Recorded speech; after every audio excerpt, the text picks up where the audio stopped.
Started. Hello, my name is Jorge Aguilar, and I am the Southern Region Director for Food and Water Watch, a national nonprofit that champions food and clean water for all.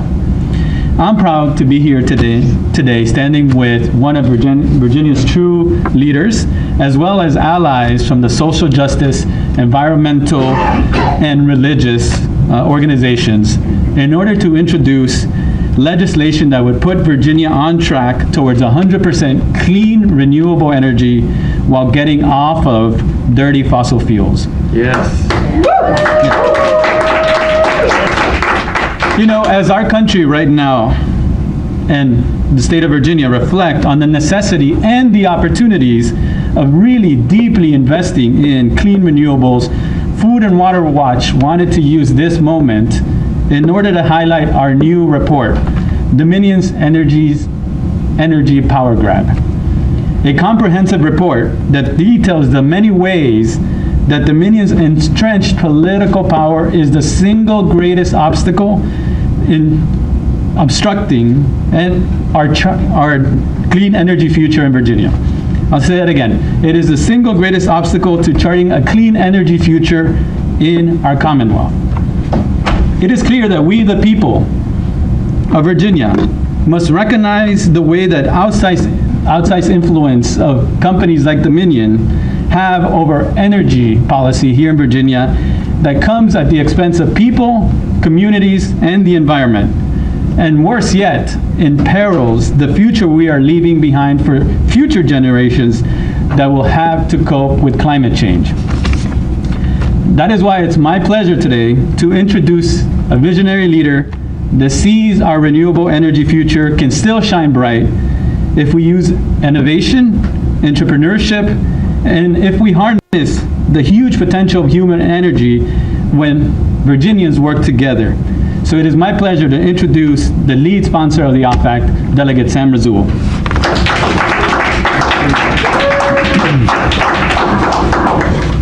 Well, thank you for that too kind introduction. I didn't even have to pay him this time to say all those nice things.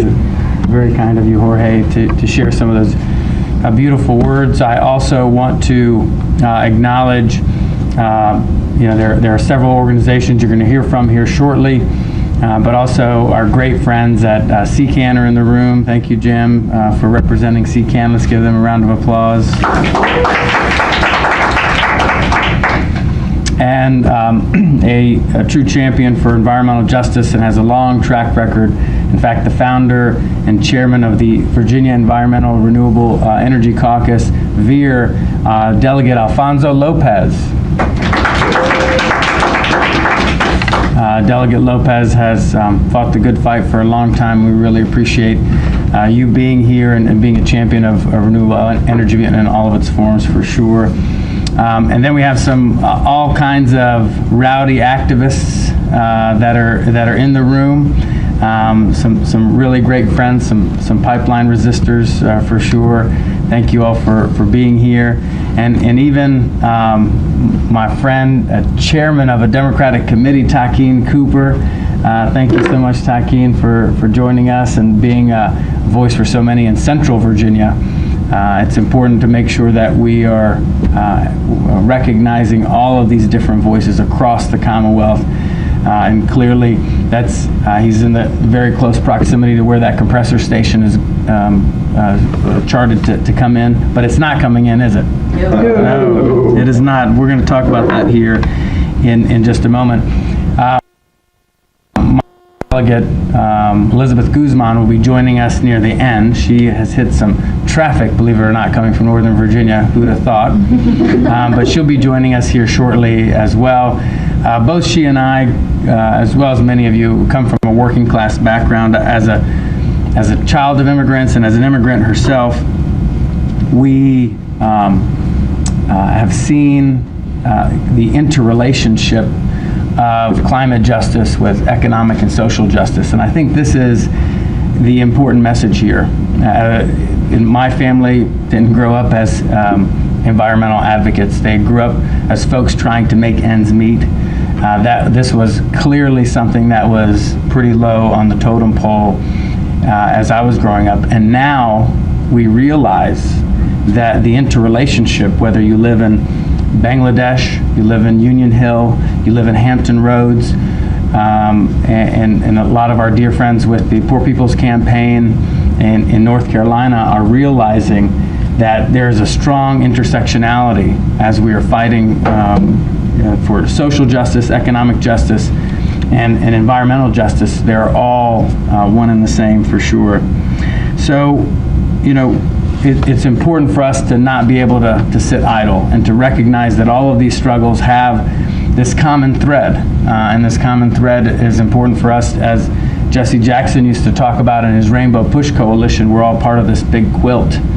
And individually, it'll be very difficult for us to reach our goals, but coming together, realizing that intersectionality is how we will be successful as we move forward. And it's clear that people of color, communities of color, are disproportionately impacted by the environmental injustices that we see across the Commonwealth, but across the globe as well.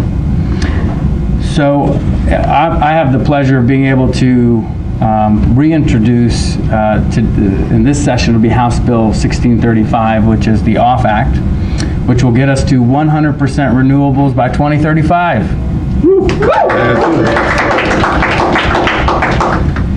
We used to talk about this, and it was like, oh man, here's the liberals talking again about 100% renewables. But boy, if you look around and you see the innovation that's happened in renewables, you see the leadership that has come from other nations, but even other states, we clearly can tell that there is a path here. And Virginia has not only been conservative in the political sense, but we've just been slow moving on so many progressive issues. We finally have an opportunity here in Virginia to make a statement. And it's clear Virginians have spoken, and they are looking for something different. We see that in our elections, but also we see that with the groundswell of support from the grassroots. And so to say, between now and 2035, that we can't come up with a plan to have a 100% renewable portfolio, we're talking about a country that in a half the amount of time, we decided we were going to go to the moon, and we did it. It's clear that this can happen. What's lacking and what is in our way is the political will. And what happens is, too many times, that political will is stymied by the big special interests that are, in this case, the utility companies. And so I'm proud to be able to present yet again to make sure we have a genuine conversation about where we should be with our energy portfolio as we move forward, the 2019 version of the Virginia OFF Act. So thank you to the NAACP for being here, Interfaith Power and Light, Food and Water Watch, and the organizations I mentioned earlier, as well as so many others, for taking a leading role in standing up and realizing the intersectionality in all of these injustices. And I appreciate all of you standing by the OFF Act.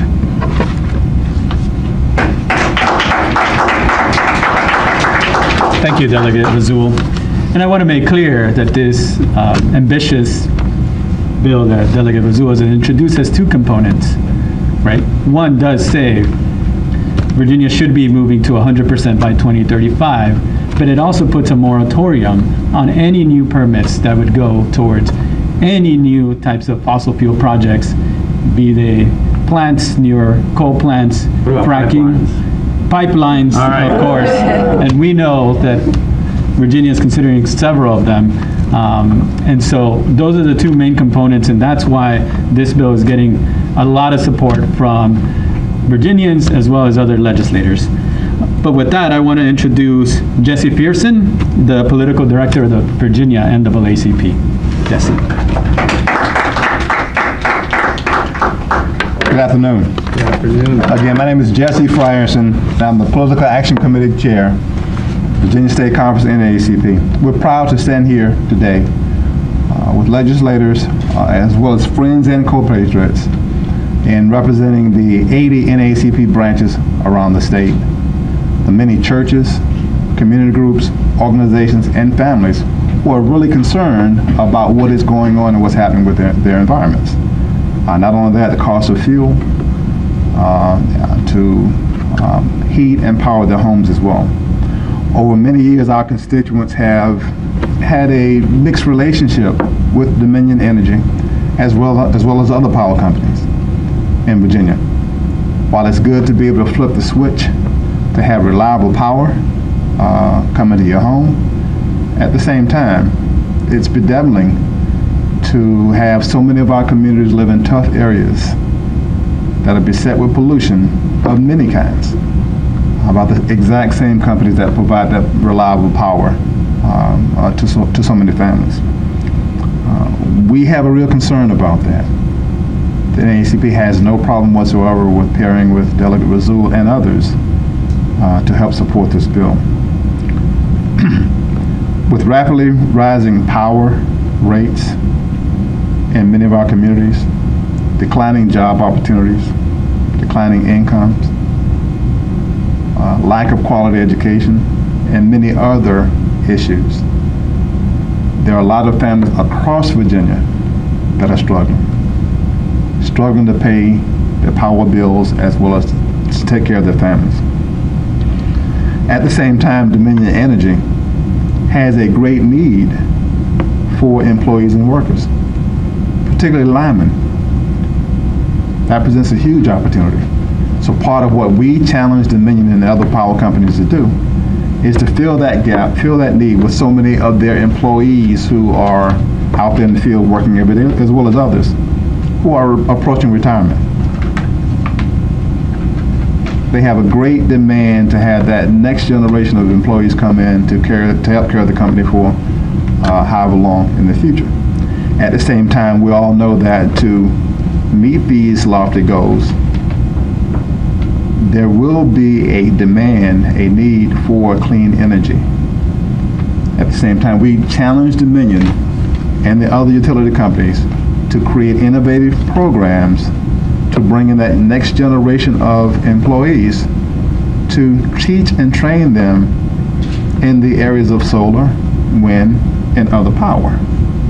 That's where the future is, and we demand that Dominion and the other power companies take that step to help develop that next generation of employees that are involved in the clean energy industry. Those are great paying jobs, will probably continue to be great paying jobs for years and years and decades to come. And for some of these exact same communities who have been beset and having to live in those communities, what better opportunity for Dominion and the other utility companies to take on the challenge, to create the opportunities, to have a lot of these persons come in to be trained so that they can in turn not only improve their lives, but also the lives of their families and the communities as well. So again, we challenge Dominion and the other power companies. We are available to start those conversations, to have those conversations, so that the next generation of workers that they will need in terms of the clean energy economy will be able to fulfill those needs, and everybody will win. Thank you.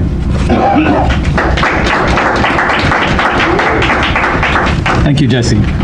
Here now to talk about the outsized political influence that Dominion has over our state is my friend Andrea Miller, the Executive Director of People Demanding Action and a leader in the Poor People's Campaign. Thank you, Jorge. Thank you, everybody, for joining us. Who is this little company known as Dominion? Well, Dominion brags that it is one of the nation's largest producers and transporters of energy that provides natural gas, electricity, and energy transportation through its electric transmission lines and gas pipelines. Dominion has facilities in 19 states that generate energy, process, and pipe natural gas, and deliver power and gas to homes and businesses. Dominion has spent at least $59 million since 1998 on campaign contributions, lobbying, gifts to influence Virginia legislators and officials, congressional members, and other states across the country where it's operated. Nowhere is that more evident than in Virginia, where Dominion has long been the biggest corporate contributor to political campaigns, dominant lobbying force. If you've ever gone to any hearings when energy bills are being introduced and discussed, a generous gift giver to legislators and officials. Dominion gave Virginia legislators over $430,000 in meals, cocktails, conferences, sporting events, and hunting trips from 2008 to 2016, according to the app. In Virginia, money is power. Dominion exercised its political power to repeatedly reshape Virginia's electric utility regulation to pad its profits by preventing the state regulator from protecting ratepayers from high electricity costs. So in spite of this huge infrastructure that they built in Virginia, we are still among the nation's highest ratepayers. So whatever Dominion is doing, it's working for Dominion. Dominion is pursuing its highly profitable fossil fuel future while Virginia suffers the effects of climate crisis. We see this in increased property damage and health problems in vulnerable communities. So when we look at where Dominion sites its coal ash ponds, its compressor stations, they are normally in poor communities that were already suffering from health challenges to begin with. Dominion has long been the dominant corporate donor and player in Virginia politics. The Richmond Times-Dispatch, everybody's favorite newspaper, reported that state legislators agree that Dominion's power is unmatched in the state capitol. Dominion has boasted about its political muscles, stating, "We are proud of our participation as a company and as individuals in the political process." From 2017 to 2018, Dominion increased its Virginia lobbying, gift, and advertising expenditures tenfold, while successfully pushing to enact a law that was expected to substantially increase customers' electric bills. So one of the things that we've seen is that electricity deregulation has made it easier for Dominion to get ratepayers to pay for new power plants or other infrastructure, whether it benefits us or not, whether we want it or not. Since the SCC regulates customer rates based on Virginia Power's profits, these deductions essentially amount to an accounting trick that prevents the SCC from ever being able to give rebates to ratepayers. This report shows why. It's time to end the Virginia way of unlimited contributions to legislators. It's time for legislators to stop voting their money and start voting in the best interest of the people of Virginia. Our lives and our environment are at stake. While corporations can give more money than people, it is our money as ratepayers that is being used to poison our air, water, and land and stack the deck against us. People demanding action members, Virginia Poor People members, demand that the General Assembly hold hearings on how clean, safe renewables will benefit Virginia. We want community jobs, as Jesse said, throughout the state, improving our energy future while lowering our monthly bills. Ratepayers have been forced to invest in Dominion Energy. We demand clean, safe, renewable energy and jobs in every community. We demand energy for Virginia, not other countries. So all these frack gas pipelines, most of it's being shipped overseas. This is not being used in Virginia. This report shows why in 2019, which is an election year for the Virginia General Assembly, voters must hold every legislator accountable for their votes supporting Dominion's interest against our interest. If Dominion is your daddy, you'll be looking for a new family.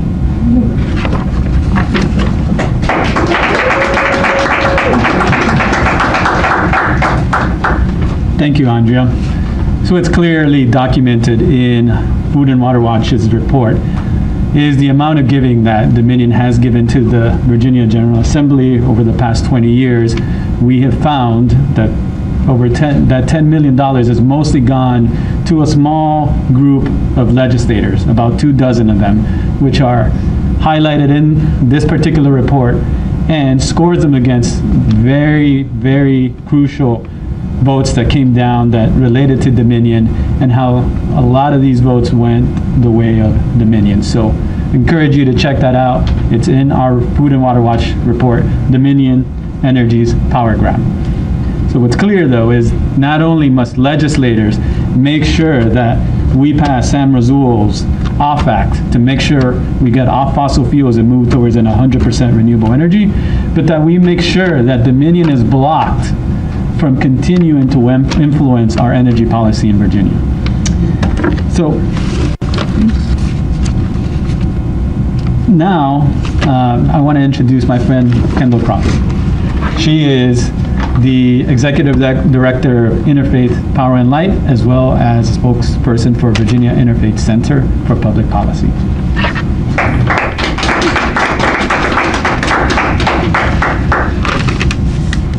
Climate change exacerbates the issues that people of faith are already working on, such as hunger, clean water, immigration, refugees, and global conflict. We know that climate disruption harms the health and well-being of pregnant women, newborns, children, the elderly, and people that have illnesses like asthma and allergies. And we understand that it causes suffering, as we are unfolding in California due to wildfires. We also know that people of color and low-income communities are disproportionately impacted by our dangerous energy choices. If we turn to the Christian tradition, in the Bible, the second portion of Luke chapter 12, verse 48, we find the passage, "For unto whomsoever much is given, of him shall be much required.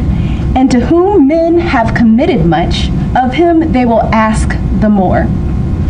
According to the report being released today, Dominion Energy has made substantial profits that have risen above 60% over the past decade, from $1.8 billion in 2008 to almost $3 billion in 2017. Dominion is a powerful leader in our state, and because it is a monopoly utility, it is vital that ratepayers, consumers, and our decision makers hold Dominion accountable for the resources it has acquired in Virginia. If we have been given much, then much is expected from us. We call on Dominion to be faithful stewards by transitioning to 100% clean energy. We will not forfeit our health and safety so that a private company can profit. People, and especially children, cannot thrive without clean air to breathe, clean water to drink, and a safe and stable climate. Fossil fuel infrastructure, like fracked gas pipelines and compressor stations, endanger all of creation and force some of our neighbors to live in sacrifice zones. Polluted air and water always impede the flourishing of life. We cannot accept this harm. As people of faith, we are called to uphold and defend all life as sacred. We humans are blessed as a species, and when motivated by love, we can find solutions that heal rather than harm, create rather than destroy, and increase health and abundance while addressing our pressing economic needs, including affordable energy production and job creation. Indeed, renewable energy solutions are already at our fingertips. We are and will remain committed to a future worthy of the next generation, one that harnesses ecological wisdom and neighborly love for a just. Thank you.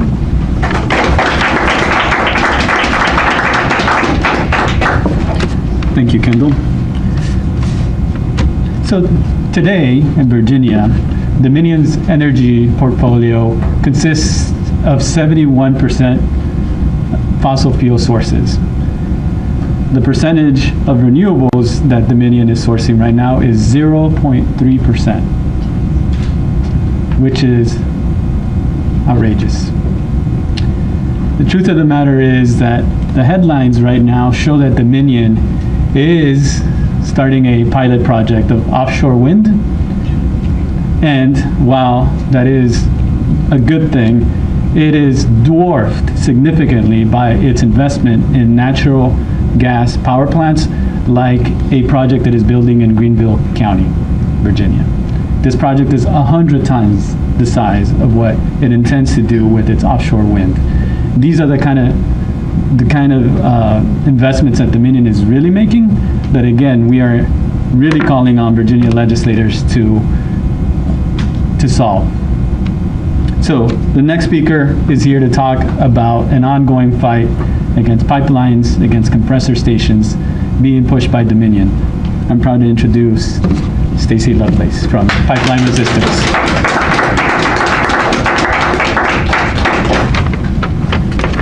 Hi, I'm Stacy Lovelace. I'm co-founder of the Virginia Pipeline Resistors, which was created to be a constant Richmond presence in opposition to the harms of the Mountain Valley and Atlantic Coast pipelines, in solidarity with the impacted communities across the state.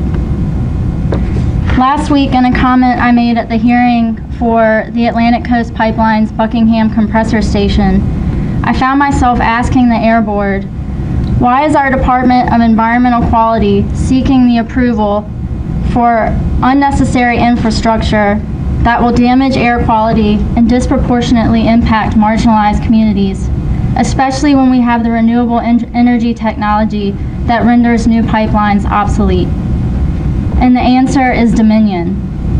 By injecting its financial influence into all aspects of our state government, Dominion's policies of putting profit over people, environment, and the future, which are exemplified by its Atlantic Coast Pipeline and its Buckingham Compressor Station, have been shamefully legalized in this state.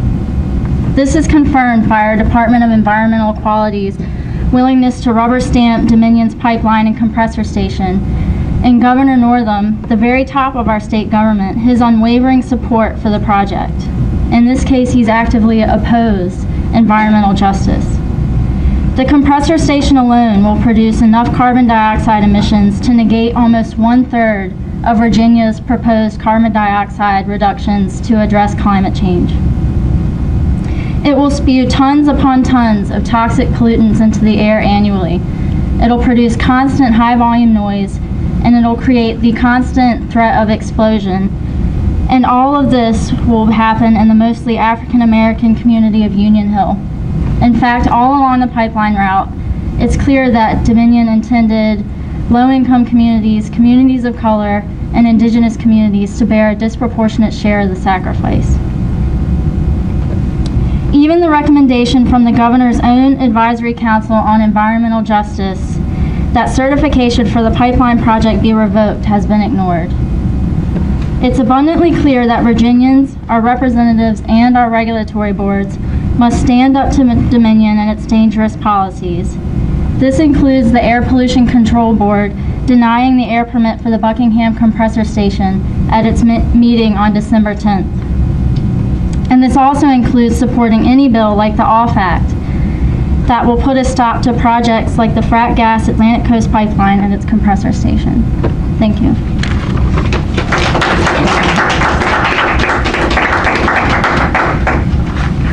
Thank you, Stacy. So now to close us off, our champion, Delegate Razul.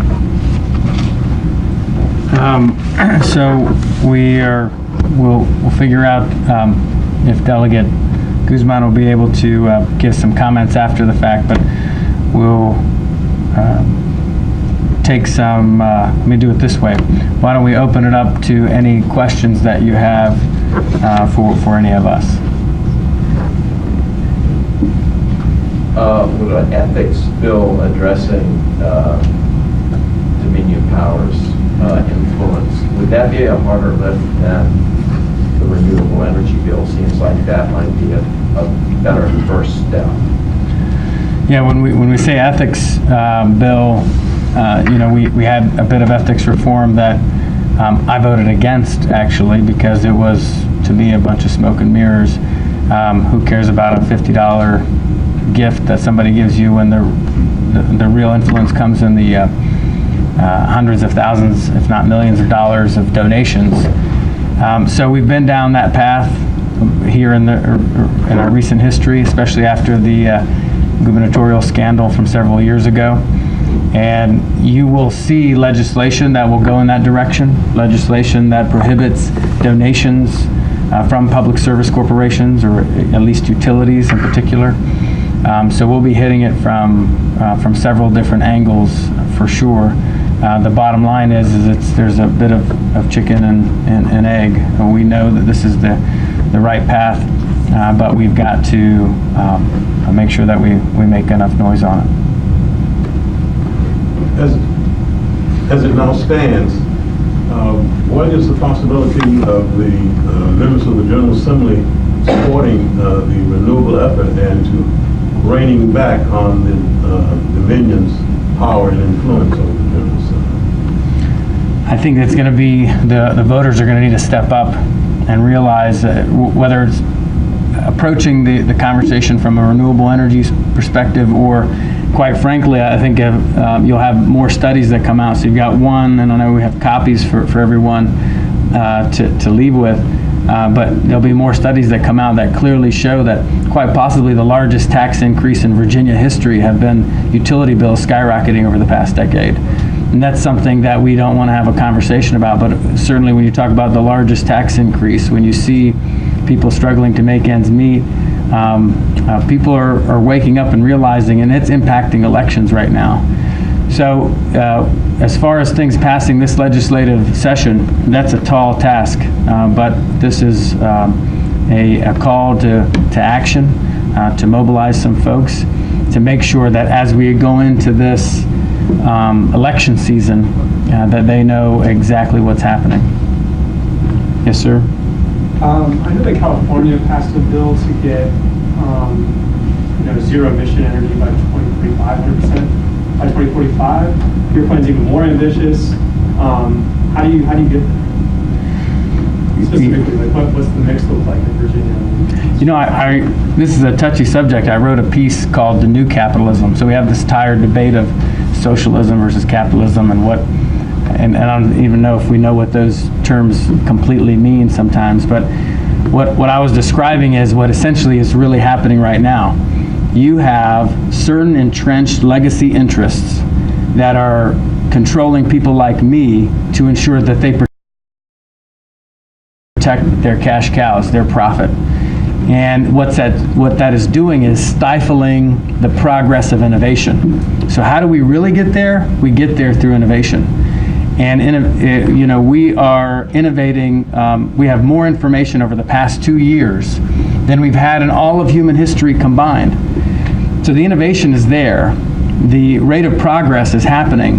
What ironically is occurring is that regulators and legislators, being controlled by these special interests, are getting in the way of that progress. Because to me, the writing's on the wall. I should be able to, in 5 years, order from Tesla or whoever it may be, pay my $3,500, get my battery and my new age solar panel, hook that up, and be essentially off the grid. And that is very attainable in the very near future. The question is what are the utility companies doing and going to do to get in the way? And they're already coming up with different plans there. For example, Examples? yeah, so for example, what you'll probably see and what we see in other legislatures is you're going to probably see a case around why don't we move towards, instead of a more variable bill, utility bill, a more fixed utility bill, because quite frankly, innovation is going to force the variable component to go down. In other words, we're going to be using less energy per capita. Not as an aggregate, but per capita. So there's going to be a great case. Well, how do you finance all of this terrible infrastructure that we've built and are going to continue to build? They're going to need to siphon that off from people. And they're going to do that by trying to, and if you've noticed your utility bills, the fixed portion of your utility bill continues to grow, and it will continue to grow, and we need to make sure that we're not, tricked by the utility companies as time progresses. Delia, is this legislation new this year or something that you've introduced previously? We introduced it last year, right before the filing deadline. We were inspired by some national efforts. This year we've come back, made some small tweaks, but importantly, we've been able to gather a coalition. So we have a united front, and what I'm most proud of is the recognition of this coalition that it is in fact a coordinated effort. And you've got people from all walks of life, whether it be the faith community, different minority communities coming together and advocating for this kind of justice that clearly is a problem. What happened to it last year? Last year it was kindly passed by indefinitely, as many of these bills are. Did it get a hearing at all though? Yes, it did get a hearing, and there were some tired talking points of my job was just to talk as long as I could until Elizabeth Guzman got here. There were some tired talking points about the cost of renewables, which are clearly a decade old. That we in fact are going to have an increase by 2050 of our reliance on fossil fuels, which I'm sure, in 1890 the horse and buggy industry thought that by 1950 we would need all kinds of buggies for sure. So the reality is we need to make sure that we take control of our own future. And then question for you or maybe Stacey Lovelace or anyone up here. Ahead of this December 10th meeting of the Air Board, is there possibility, or are you hearing anything about possibility of Air Board members being replaced? So I have some, what I believe to be potentially some breaking news that, first I'll give you some good news. The MVP case was heard today against the Terrys, our wonderful red miner Terry. The case against them was dismissed. So let's give that a big round of applause. Now for the bad news, which is not yet, I haven't been able to confirm it, but I've heard it from several sources, that today there is likely to be an announcement that several members of the Air Board and potential one from the Water Board will be dismissed ahead of the vote that will be occurring next month. If that is in fact the case, which I cannot confirm with you independently, if that is in fact the case that they will be dismissed by the gubernatorial administration, that is terrible.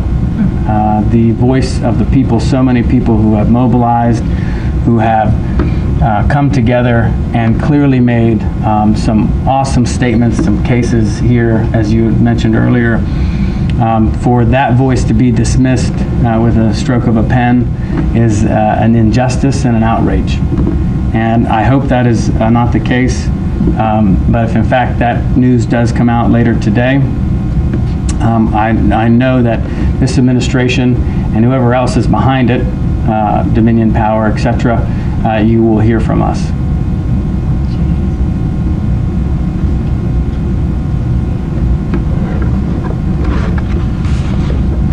So I would like to Yes, sir. Sorry, just one more question No. there. I wonder if you've heard from Dominion on this bill or your past bill,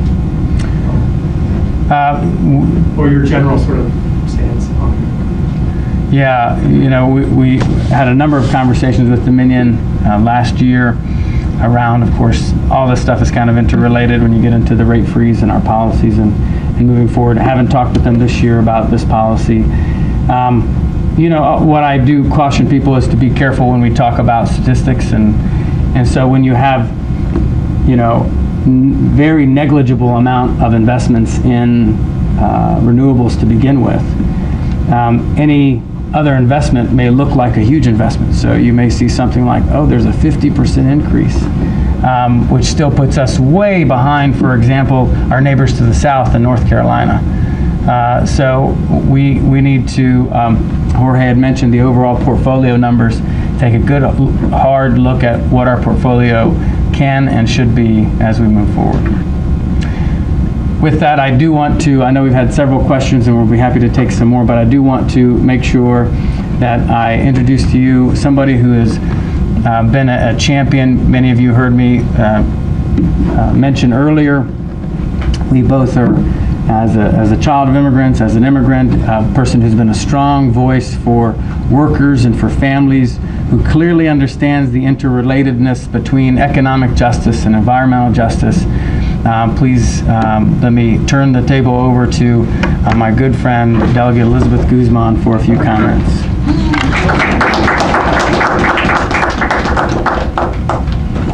Good afternoon.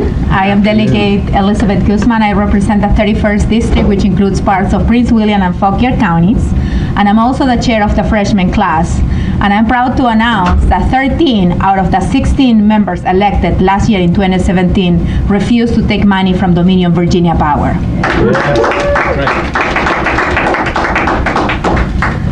I am here today as chief co-patron of the off fossil fuels bills presented by my dear friend Delegate Sam Rasul, because I realize that stakes are too high to sit idle in face of this dire crisis.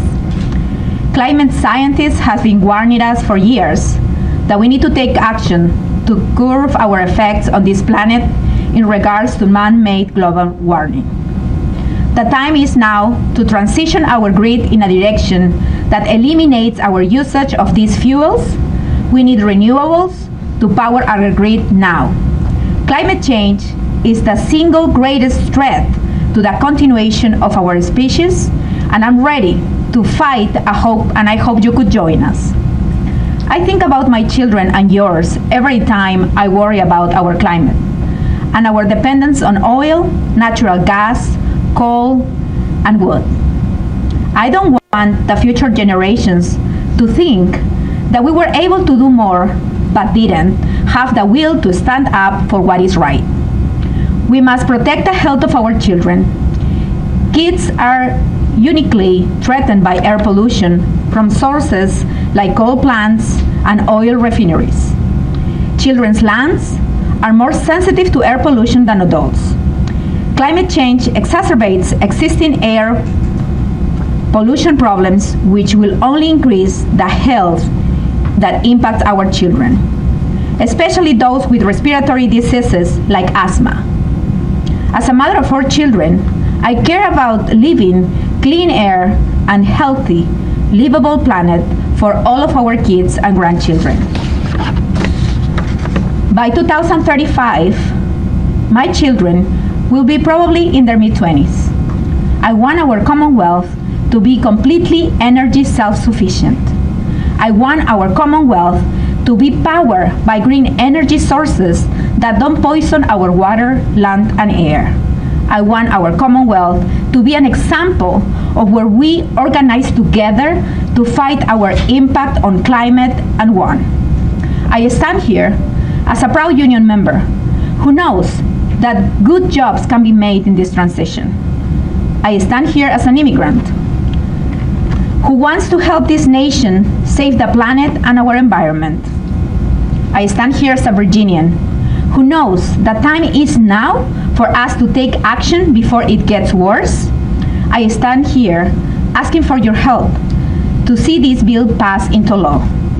And I stand here to ask elected officials and candidates in 2019 to stop taking money from Dominion Energy, because we must act on climate change. Thank you.